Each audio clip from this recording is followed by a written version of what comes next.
विधानसभा चुनाव से पहले एमपी में सियासी पारा भी मौसम के साथ चढ़ता नजर आ रहा है। प्रदेश के पूर्व सीएम कमलनाथ ने दमोह स्कूल मामले में कार्रवाई को गलत ठहराया है। साथ ही उन्होंने केंद्रीय मंत्री राजनाथ सिंह के प्रियंका गांधी को चुनावी हिंदू कहने पर पलटवार किया है। कमलनाथ ने कहा कि उनके पेट में दर्द क्यों होता है, इन्होंने क्या मंदिर और धर्म का ठेका लिया हुआ है। साथ ही उन्होंने शिवराज सरकार से कि स्कूटी देने पर तंज कसा, उन्हें घोषणावीर करार दिया। तंज कसते हुए कमलनाथ ने कहा कि सीएम शिवराज हेलीकॉप्टर देने की भी घोषणा कर सकते हैं। पूर्व सीएम कमलनाथ ने कहा कि वे सीएम शिवराज को नाचने में नहीं हरा सकते, झूठी घोषणा करने में भी नहीं हरा सकते, लेकिन वे शिवराज को सच्चाई के मामले में जरूर हरा सकते हैं। वहीं बीजेपी इस पर पलटवार कर रही है। पार्टी प्रवक्ता गोविंद मालू ने कहा, बीजेपी सरकार ने जो घोषणा की वो पूरी की, लेकिन कांग्रेस चाहे मध्य प्रदेश की हो या राजस्थान, छत्तीसगढ़, सभी जगह की गई घोषणा पूरी नहीं की। मालू ने कहा कि हम घोषणा नहीं करते, उस समय क्रियान्वयन भी करते हैं। सुनिए क्या कुछ कहा। जो आम जनता में भावना है ये स्पष्ट है। मुझे इस भावनाओं की पहचान है कि 40 साल मैंने चुनाव लड़ा है। आज आम जनता जानती है और समझ रही है कि शिवराज सिंह जी का ये घोषणा है, जो ये नाटक है, अगर हमने 1000 कहा वो 15,000 कहेंगे, ये सब समझ रहे हैं। और मुझे पूरा विश्वास है मतदाताओं पर। लोकल लोगों ने लगाई थी, वो डेकोरेशन का था कि उन्होंने अगर गदा लगाई तो क्यों किसी को परेशानी होती है, मैं समझ नहीं हूँ। आप मेरे से पूछ रहे हैं ये प्रश्न कि आपने गदा क्यों लगाई। अरे आपके पेट में क्यों दर्द हो रहा है, आपके पेट में क्यों दर्द हो रहा है, आपके पेट में क्यों दर्द हो रहा है। अरे अगर हम घोषणा करेंगे कि हेलीकॉप्टर देंगे तो देंगे। हमने जो घोषणा की हमने उसको पूरा किया। हमने 1000 रुपए की बात की, 1000 रुपए खाते में डल गए। इन्होंने कर्ज माफी की 10 दिन बात की, इन्होंने 15 महीने में कर्ज माफी यहाँ भी नहीं की, राजस्थान में नहीं की। 19 लाख किसान वहाँ पर उनकी कुर्क हो गई जमीन। हमने मेधावी छात्रों को लैपटॉप देने की बात की थी, हमने दिए भी। कमलनाथ सरकार आई, उन्होंने बंद कर दिए। हमने स्कूटी देने की बात की, हम स्कूटी देंगे। हम केवल घोषणा नहीं करते, हम उनको क्रियान्वित करके और लोगों को उसका लाभ पहुंचाने का प्रयास भी करते हैं और करते भी हैं। और हम अपने कार्यकर्ताओं को भी प्रेरित करते हैं और आप सब लोगों को भी कहते हैं कि हाँ, ये जो योजना बनी इसका लाभ लोगों को दिलवाइए। इनको अपना श्रम और शक्ति लगानी चाहिए कि जो सरकार ने घोषणा की वो आम जनता तक पहुंचे। तो आप अगर जाएंगे तो आपको श्रेय मिलेगा। इनको जमीन पे उतरना चाहिए। तो आपने देखा कि किस तरह से एक दूसरे पर आरोप प्रत्यारोप नेता लगा रहे हैं। आज इसी मुद्दे पर हम चर्चा करेंगे और चर्चा के लिए हमारे साथ स्टूडियो में कुंदन पंजाबी, कांग्रेस प्रवक्ता, हमारे साथ जुड़ चुके हैं। बहुत बहुत स्वागत है आपका हमारे इस कार्यक्रम में। साथ ही साथ रमेश शर्मा, वरिष्ठ पत्रकार, हमारे साथ जुड़े हुए हैं। जल्दी ही बीजेपी से भी हमारे बीजेपी नेता भी जुड़ेंगे। लेकिन चर्चा की शुरुआत करते हैं कुंदन पंजाबी जी आपसे।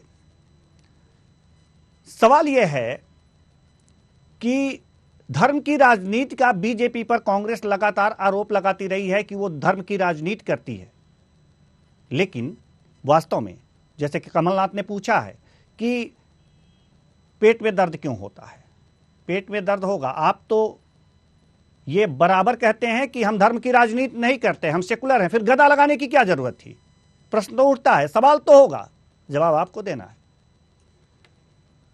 देखिए देवेंद्र जी, मध्य प्रदेश 2023 में चुनाव सामने हैं और पूरी तरीके से भारतीय जनता पार्टी के नेता और भारतीय जनता पार्टी के लोग लगातार राजनीति करते हैं और धर्म की राजनीति भी वो सर्वोपरि लेकर करते हैं। धर्म निश्चित रूप से निजी आस्था और उसको मानने का विषय है, लेकिन जहां तक जबलपुर के अंदर माननीय प्रियंका जी की जो जोरदार और शानदार सफल सभा हुई और उसके अंदर वहां के लोकल लोगों ने, वहां के लोकल स्थानीय लोगों ने गदा लगाई, तो उसके अंदर निश्चित रूप से हम तो यही कहना, कमलनाथ जी ने बिल्कुल ठीक कहा कि भारतीय जनता पार्टी के लोगों के पेट में दर्द क्यों होता है।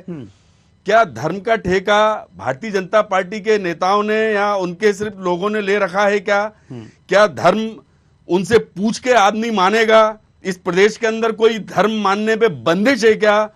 ये इस प्रकार की बातें भारतीय जनता पार्टी को करने से पहले शर्म आनी चाहिए कि ये किस प्रकार के प्रश्न उठवाने की कोशिश करते हैं। धर्म निश्चित रूप से व्यापक और अपने एक निजी मानने का विषय है, तो ये हमारे संविधान के अंदर है कि अपने अपने तरीके से हर व्यक्ति अपने अपने धर्म की मतलब जो है जय जयकार कर सकता है। हमें लगता है ना सर, हमें लगता है कि राजनीतिक पार्टियों का कोई धर्म नहीं होता, वो सभी धर्म के होते हैं निश्चित। और यही कांग्रेस का भी एक फंडा रहा है कि वो किसी एक धर्म को लेकर के बहुत ही उत्साहित नहीं होती है, निश्चित रूप से। और ये गुण भी है। लेकिन एक सवाल यही है ना कि जो बीजेपी पर आरोप लग रहे हैं, बीजेपी पर आप बराबर आरोप लगाते रहे हैं कि नहीं धर्म की राजनीति आप लोग करते हैं, राम की राजनीति करते हैं, मंदिर की राजनीति करते हैं, गदा की राजनीति आप शुरू कर दिए।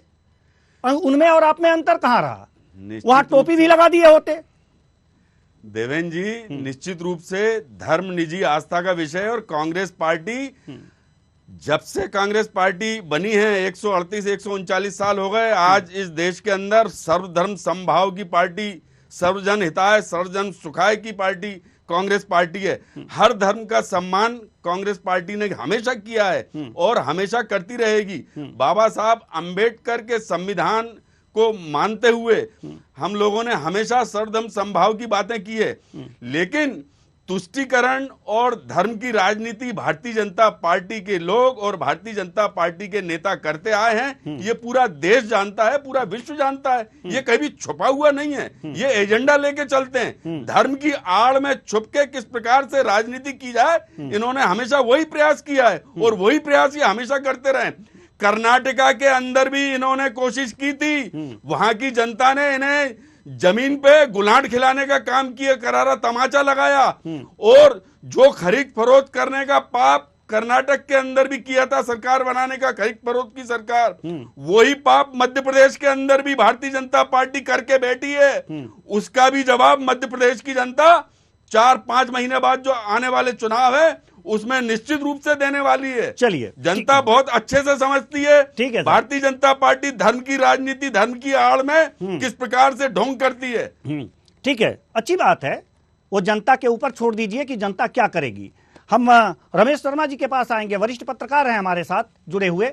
रमेश शर्मा जी, सवाल यहां पर यह है कि लगातार वही आरोप बीजेपी पर कांग्रेस लगातार आरोप कि धर्म की राजनीति करती है, वही सवाल आपसे मैं कर रहा हूं।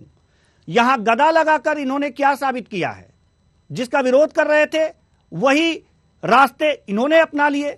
अगर नहीं अपनाते, अपने को सेकुलर मानते हैं, तो क्या वहां गदा के साथ जो क्रॉस है वो भी लगा लेते, टोपी लगा लेते? आखिर ऐसा क्यों नहीं हुआ? सर आपके पास आएंगे रमेश शर्मा जी से, ऐसा क्यों नहीं हुआ? आखिर इसके पीछे का तर्क क्या है, हम आपसे समझना चाहते हैं। देखिए, मोटे तौर पर एक बात समझ लीजिए कि कांग्रेस, इसमें कोई शक नहीं कि भाजपा पर यह आरोप लगाती रही है कि वो धर्म की राजनीति करते हैं, और इसमें भी कोई शक नहीं कि भारतीय जनता पार्टी ने सनातन परंपराओं को और धार्मिक आस्था के प्रतीकों को कहीं ना कहीं आगे रखा। और उन्होंने उनके चुनावी घोषणा पत्र में राम मंदिर का मामला रहा है, कई बार रहा है चुनावी घोषणा पत्र में जी। तो एक नागरिक आचार संहिता उनकी रही है। तो कहीं ना कहीं भाजपा इस मामले में सनातन परंपराओं के मामले में एक कदम आगे रही है जी। और कांग्रेस उन पर आरोप लगाती रही। हालांकि ये बात सही है कि कांग्रेस भी पीछे नहीं रही। जैसे मान लीजिए, अगर कांग्रेस का भी आप इतिहास देखें तो वंदे मातरम कांग्रेस ने राजनीतिक अपने कांग्रेस के अधिवेशनों में गाना शुरू किया था। राम राज्य की कल्पना गांधी जी ने दी थी, रघुपति राघव राजा राम भी दिया था। लेकिन कहीं ना कहीं कुछ निर्णय उन्होंने ऐसे लिए जो मिशनरी और कहीं ना कहीं मुस्लिम लीग के दबाव में, तो जिसके कारण कांग्रेस पर आक्षेप लगा। जैसे 2-3 उदाहरण है जिसका उत्तर कभी विपक्ष वाले उन पर हमला करते हैं। सबसे बड़ी बात तो सबसे बड़ा जो हुआ कि हिंदुओं के मंदिरों पर तो सरकार का नियंत्रण रहेगा, लेकिन मस्जिद पर और चर्च पर नहीं रहेगा नियंत्रण। हिंदू एक शादी से ज्यादा करेगा तो उस पर मुकदमा बनेगा, और मुस्लिम समाज 3-4 शादी कर सकता है। तो कहीं ना कहीं ये जो इस तरह के जो आरोप लगे हैं, तो वो उसके कारण उन पर तुष्टीकरण का जो आरोप लगा है, उसके कारण भाजपा ने इस मुद्दे को आगे बढ़ाया। और कहीं ना कहीं जब तक कांग्रेस ने रामराज की कल्पना की और रघुपति राघव राजा राम दिया, तो उसके बाद सारा देश उनके साथ था। लेकिन धीरे धीरे राम का मुद्दा भाजपा ने उनसे छीना, वंदे मातरम का मुद्दा भाजपा ने छीना। कांग्रेस उस पर टिक नहीं पाई, उसके पीछे चाहे जो भी कारण रहे हो। तो कुल मिलाकर के उनका वोट बैंक बराबर बढ़ता चला जा रहा है। फिर अगर आप देखें तो वो जो एक एफिडेविट जो कांग्रेस के लिए नुकसानदायक सिद्ध हुआ, वो जो राम मंदिर को लेकर के, उस राम सेतु को लेकर के उन्होंने जो दिया था, तो कुल मिलाकर के फिर अब कांग्रेस को भी लगता है कि हमने कुछ अगर गलती कर दी है तो उसको सुधार करना चाहिए। तो मेरी दृष्टि में अगर उन्होंने नर्मदा तट पर गदा रखा है तो मेरी दृष्टि में उसको अनुचित नहीं किया। कोई राजनीतिक दल अगर किसी धार्मिक प्रतीक को सामने रखता है और उसकी पूजन करता है, आरती करता है, ठीक है कि उस आरती की प्रक्रिया में प्रियंका जी से कुछ त्रुटियां हुई हैं, मैं उस बहस में नहीं पढ़ना चाहता, लेकिन कहीं ना कहीं अगर दिखावे के लिए ही सही, सच्चे के लिए सही, ये उनका अपना मामला है। लेकिन अगर उन्होंने गदा वहां पर रखा है और आरती अगर की है तो मोटे तौर पर उसका तो फिर उसको बहस से, चर्चा से दूर रखा जाना चाहिए और स्वागत किया जाना चाहिए। आज अगर दिखावे के लिए किया होगा तो कल हो सकता है सच्चे मन से भी आरती करने लगे। तो धर्म संस्कृति पर कोई अगर लौटता है, घर वापसी कोई करता है, तो वो तो स्वागत किया जाना चाहिए। जी, इसके लिए तो स्वागत करना ही चाहिए आपको, लेकिन सवाल यहाँ पर और भी ज्यादा जो है वो क्लिष्ट होते जा रहे हैं, गहराते जा रहे हैं। मुस्लिम तुष्टीकरण के भी आरोप आप पर लगे हैं। फिलहाल हम आपके पास आएंगे क्योंकि हमारे साथ बीजेपी नेता इंजीनियर सत्येंद्र चौधरी जी भी जुड़ चुके हैं। बहुत बहुत स्वागत है आपका हमारे इस कार्यक्रम में। चर्चा की शुरुआत हो चुकी है, लेकिन सवाल की बारी आपकी है, जवाब देने की बारी आपकी है। सवाल हम पूछ रहे हैं, सवाल यही पूछ रहे हैं कि जब कांग्रेस ने गदा अपने सम्मेलन में, अपने रैली में जहां उन्होंने आयोजन किया था, गदा की पूजन की, तो क्या वास्तव में कांग्रेस का भी पूछना सही है कि क्या पूरे धर्म का ठेका, हिंदू समाज का ठेका बीजेपी ने ले रखा है? क्या कांग्रेस पूजा नहीं कर सकती? अगर पूजा पाठ करती है तो वो दिखावा करती है। जी आवाज थोड़ी कम आ रही है तो मैं क्लियरली सुन नहीं पाया हूँ, लेकिन मैं आपको बता दूं कांग्रेस नेता सही कहा है, तो कांग्रेस इसी प्रकार से चाल लेने की तरह व्यवहार करती है। जिस प्रकार कह रहे हैं कि भाजपा ने जनता ले रखा है, तो ये अनुपालना का ठेका जो है, जो धर्म अनुपालन की बात होती, आचरण की बात होती, भारतीय जनता ने सब स्वीकार किया हुआ है।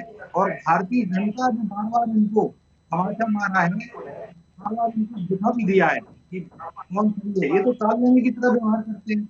आप जब चुनाव आ जाते हैं तो धर्म संस्कृति की बात करने लगते हैं, धर्म संस्कृति की बात करते हैं। ये वही लोग हैं जब उनकी सरकार थी तो इन्होंने सुप्रीम कोर्ट में हलफनामा किया कि भगवान राम काल्पनिक है, भगवान हनुमान काल्पनिक है। भी हिंदू है, बिल्कुल चुनावी पर्यटन जैसा इनका काम होता है। समय के साथ ये संस्कृति और उसको इन्होंने अंगीकार नहीं किया है, भारतीय दर्शन को, भारतीय चिंतन को अंगीकार नहीं किया। तो जनता ने इस बात का करारा जवाब दिया है, बार बार कांग्रेस को बताया है संस्कृति और धर्म संस्कृति अगर भारत के अंदर कोई।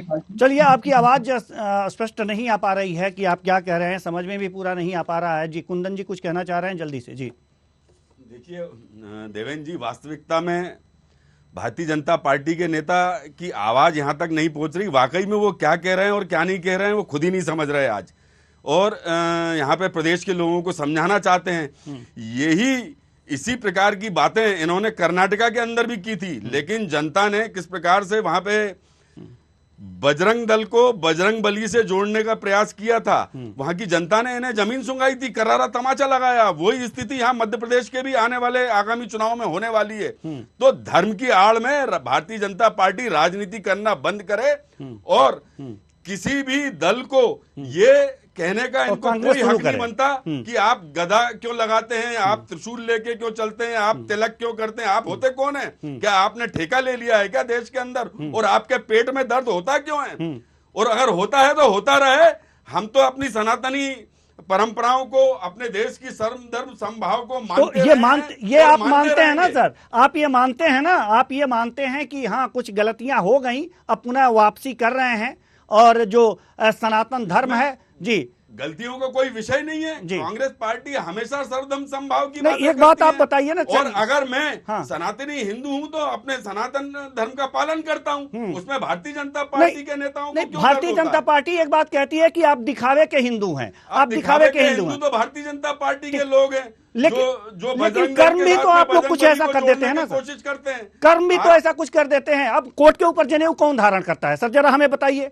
भारतीय जनता पार्टी के लोग करते हैं। अभी अभी उन्होंने वीडी शर्मा जी ने कोर्ट के ऊपर जनेऊ पहन के और स्टूल के ऊपर बैठ के पूजन अर्चन करने का काम किया था। वो कौन से हिंदू हैं? आप पूछिएगा इनसे जी।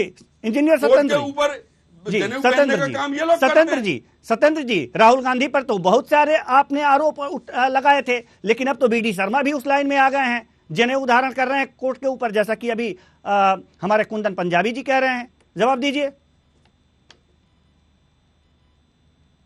सर, जवाब दीजिए।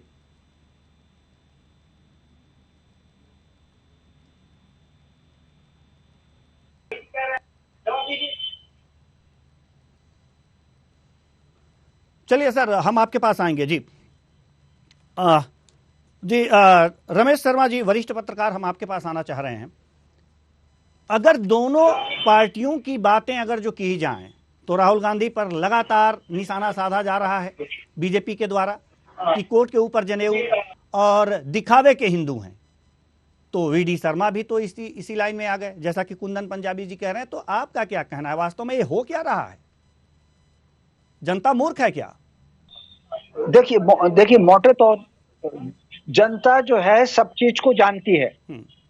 अच्छा, एक और बात हुई कि यज्ञोपवीत हमेशा वस्त्रों के अंदर होता है सार्वजनिक स्थान पर, लेकिन पूजन के समय अगर आप बैठेंगे तो पूजन के समय कोट पहनकर कभी नहीं बैठा जाता। पूजन के समय अगर आप बैठे हैं तो अंतावस्त्र, न्यूनतम अंतावस्त्र होते हैं और अंतावस्त्र के ऊपर होता है, क्योंकि उसकी बात जो है कई बार हम उसमें अंगूठा लगाते हैं और जो आचमन करते हैं वो यज्ञोपवीत को छू करके आचमन करते हैं। यद्यपि मैंने वो वीडी शर्मा जी का वो दृश्य नहीं देखा, वो किस की बात कर रहे हैं, लेकिन अगर वो स्टूल पर बैठे हैं और कोट के ऊपर उन्होंने जनेऊ रखा है अगर वीडी शर्मा ने, तो वो अनुचित रखा है।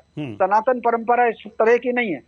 न्यूनतम जो वस्त्र, जब एक वस्त्र अवस्था में जब अपन धोती पहनते हैं उस वक्त उसके ऊपर रखा जाता है यज्ञ के समय, लेकिन अगर कोर्ट के समय वीडी शर्मा जी ने भी कोर्ट के ऊपर जनेऊ रखा है तो वो अनुचित रखा है। कोर्ट के ऊपर कभी यज्ञोपवीत नहीं होता। तो कुल मिलाकर के, लेकिन मैं एक दूसरी बात कहता हूँ जी, कई बार व्यक्ति, ठीक है, जब कोई काम आरंभ करता है हो सकता है कुछ गलत कर देता है, कई बार कुछ गलत करते करते धीरे से सही करता है। सनातन परंपराओं की जो कोई अगर अनुसरण करता है, उस पर चलने का प्रयत्न करता है, तो मैं समझता हूं उसका तो हमको विरोध नहीं करना चाहिए।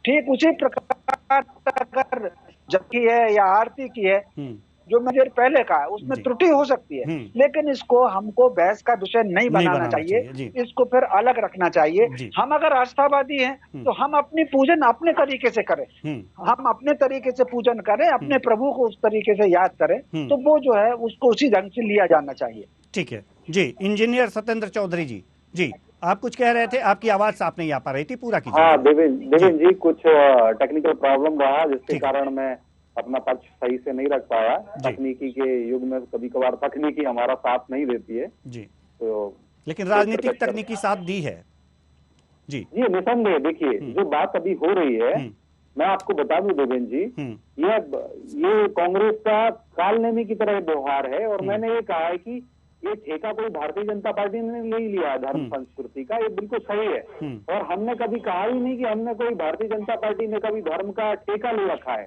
ये तो सिर्फ जिनके पेट में दर्द हो रहा है ना कांग्रेसियों को, इनको ही दर्द होता है, इनके यही कहते हैं।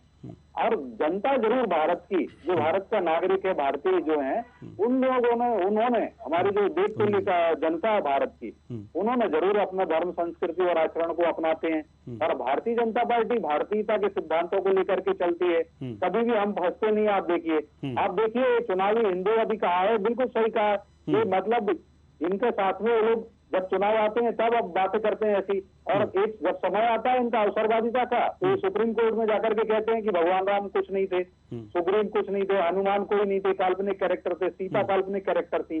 और इनके एक नेता है गुजरात के और केंद्रीय मंत्री रहे भारत सिंह सोलंकी जी, अभी कुछ दिन पहले उन्होंने बयान दिया था कि राम मंदिर जो अयोध्या में बन रहा है उस शिलाओं पे कुत्ते पेशाब करते हैं। तो इस प्रकार का इनके मन में क्या भगवान के प्रति श्रद्धा है, ये सबको जागृत पता चलता है। और कमलनाथ जी की 15 महीने की सरकार रही मध्य प्रदेश में, तो आपको मैं बता दूं कि आस्था में हमारे शिव मंदिर है, तो शिव मंदिर के ऊपर से इन्होंने लाउड स्पीकर उतरवा दिया। उन्होंने बोला नहीं, लाउड स्पीकर हटाओ, और एक धर्म से दूसरे धर्म से इसको बढ़ावा दिया, उनके कोई लाउड स्पीकर नहीं हटाए गए, बैन कर दिया, उसका विरोध किया था हमने। तो काल नेमी की तरह व्यवहार करने वाले, जो काल नेमी का जो चरित्र आता है हमारे पुराणों में, रामायण में, बिल्कुल वस्तुतः उसी को चरितार्थ करने वाली अगर कोई पार्टी है भारत के अंदर तो वो कांग्रेस पार्टी है। और मध्य प्रदेश में कमलनाथ जी उसके संवाहक हैं, उसके प्रत्यक्ष उदाहरण है, उनको तो माफी मांगना चाहिए। जवाब दीजिए कुंदन जी। देवेंद्र जी, भारतीय जनता पार्टी के नेता जो ये कह रहे हैं धर्म के ठेके के साथ साथ ये धर्म के ठेके के कमीशन का भी ठेका लेते हैं। जिस प्रकार से अभी महाकाल लोक के अंदर आपने देखा, पूरे देश ने देखा, पूरे विश्व ने देखा, किस प्रकार से 30 किलोमीटर की हवा के अंदर वहां पे सप्त ऋषि की मूर्तियां नीचे आके धड़ाम से गिर गई और पूरी तरीके से टूट गई। उसके अंदर महाकाल को नहीं छोड़ा आपने। 50% की सरकार चल रही है आपकी प्रदेश के अंदर, घोटाले और घपलों की सरकार चल रही है आपकी, घोषणाओं की सरकार चल रही है आपकी, केश राज की सरकार चल रही है 50% की। आपको मध्य प्रदेश की जनता माफ नहीं करने वाली। धर्म की आड़ में कमीशन खाने वाले आप लोग, इस प्रदेश की जनता अच्छे से जानती है कि किस प्रकार से आप 50% से 80% तक का कमीशन आपने महाकाल लोक के अंदर खाया। आपने महाकाल की आज तक जांच की घोषणा नहीं है, आज तक कालम घोटाला जिसको कि हुए 1 साल लगभग हो चुका, उसकी आज तक जांच सामने नहीं आई। आप लोगों ने ये बात करने का काम किया है प्रदेश की जनता के साथ में, और निश्चित रूप से आने वाले 5 महीने बाद आपको मध्य प्रदेश की जनता जमीन चुराने का काम करेगी। और इस प्रदेश के अंदर निश्चित रूप से कांग्रेस की सरकार बनाएगी। माननीय कमलनाथ जी जो कि हमारे भावी मुख्यमंत्री हैं, वो 5 महीने बाद आपके घपले घोटालों की फाइलें खुलवाई जाएंगी। पुष्टिकरण की बात करते हैं कांग्रेस का, एक धर्म के अभी सतपुड़ा बिल्डिंग के अंदर आग लगी है तो संदिग्ध है, उसका काम किया है, अपने घपले घोटालों को जलाने का प्रयास किया है, उसकी भी गहन रूप से जांच की जाएगी। आप इस बात को याद रखिएगा। मध्य प्रदेश की जनता देख रही है, मध्य प्रदेश की जनता समझती है कि आप लोग भ्रष्टाचार में लिप्त होकर विकास के नाम पे भ्रष्टाचार करते हैं, धर्म के नाम पे भ्रष्टाचार करते हैं, और 35,000 से ज्यादा लोगों गेम के नाम पे भ्रष्टाचार करते हैं, सड़कों के नाम पे भ्रष्टाचार करते हैं, चलिए ठीक है कुंदन जी, ठीक है सत्येंद्र जी, कुंदन जी, सत्येंद्र जी, ठीक है, ये बातें होती रहेंगी, भ्रष्टाचार की बातें होती रहेंगी, धर्म की बातें होती रहेंगी, लेकिन जो मुख्य मुद्दा है हम उस पे आते हैं। हालांकि रमेश शर्मा जी नहीं है, लेकिन हम आपसे जानना चाहते हैं कुंदन पंजाबी जी कि धर्म की बात ठीक है, बातचीत होती है, वो आस्था का प्रश्न है, कोई पूजा पाठ करे, बीजेपी करे, कांग्रेस करे, ठीक है, अपने अपने हिसाब से आप लोग पूजा पाठ कीजिए, लोगों को अपनी तरफ आकृष्ट कीजिए, ठीक है, भ्रष्टाचार का आरोप भी लगाइए एक दूसरे पर, यह भी ठीक है, और जांच भी करवाइए, जरूरी है, क्योंकि आरोप ही आरोप लगते हैं, जांच नहीं होता है, चोर चोर मौसेरे भाई हो जाते हैं, ये सत्य है। लेकिन जो जनता के प्रश्न हैं, जैसे कि महंगाई है, बेरोजगारी है, क्राइम है, इसको कौन उठाएगा? देवेंद्र जी, निश्चित रूप से आपने बहुत अच्छा प्रश्न किया है। मैं भी आपसे कहना चाहता था, भारतीय जनता पार्टी हमेशा धर्म की आड़ में राजनीति करती है और मूल मुद्दों से प्रदेश की जनता को, देश की जनता को दिग्भ्रमित करने का काम करती है, उससे ध्यान बटाने का काम करती है। यही बातें हमारे नेता राहुल जी ने कई बार कही हैं कि भारतीय जनता पार्टी किसी भी प्रकार से विश्वमन करके या धर्म की आड़ लेके मूल मुद्दे जो जनता के हैं, महंगाई, सड़क, बिजली, पानी और जो दूसरी मूलभूत आवश्यकताएं, आपको समय मिलेगा तब बोलिएगा, आपको समय मिलेगा, आपको समय मिलेगा। अरे आप तो अभी से विलाप करने लगे, आपकी सरकार जा रही है, आप तो अभी से विलाप करने लगे। जनता बहुत अच्छे से जानती है, आप विलाप मत करिए, आपको जनता अभी ठीक से विलाप 5 महीने बाद कराएगी, आप तब करिएगा। तो मैं ये कह रहा था, इन सब बातों को आड़ में लेके भारतीय जनता पार्टी भ्रष्टाचार है, बेरोजगारी है, किसान बुरी तरीके से परेशान है, किसान की कोई सुनवाई नहीं। मध्य प्रदेश का कर्मचारी आंदोलित है, मध्य प्रदेश के कर्मचारियों की कोई सुनवाई नहीं हो रही है। आज भारतीय जनता पार्टी अपनी पीठ थपथपाने में लगी है, इवेंट करने में लगी हुई है, भ्रष्टाचार करने में लगी हुई है। 50,000 करोड़। चलिए सर, ठीक है, हमारे पास समय की बिल्कुल भी समय नहीं है सर, हमारे पास बिल्कुल भी समय नहीं है, माफ कीजिएगा, हमारे पास बिल्कुल भी समय नहीं है। दोनों मेहमानों का बहुत बहुत धन्यवाद, बहुत बहुत धन्यवाद, दोनों मेहमानों का बहुत बहुत धन्यवाद। आप आए और अपने अपने विचार साझा किए, बहुत बहुत धन्यवाद। हमारे पास समय की कमी है। कुल मिलाकर के धर्म की राजनीति हो, धर्म की राजनीति हो, धर्म हो और धार्मिक काम हो, सभी लोग अपने अपने हिसाब से धर्मों को माने और आरोप प्रत्यारोप भी लगे, भ्रष्टाचार के आरोप लगे, प्रत्यारोप लगे, उसकी जांच हो और दोषी जेल के अंदर जाए। लेकिन सबसे बड़ा सवाल आम जनता का है। आम जनता के लिए, आम जनता के विकास के लिए जो पैसे आते हैं, क्या उस पर पूरे खर्च हो गए या हो पाते हैं? नहीं हो पाते।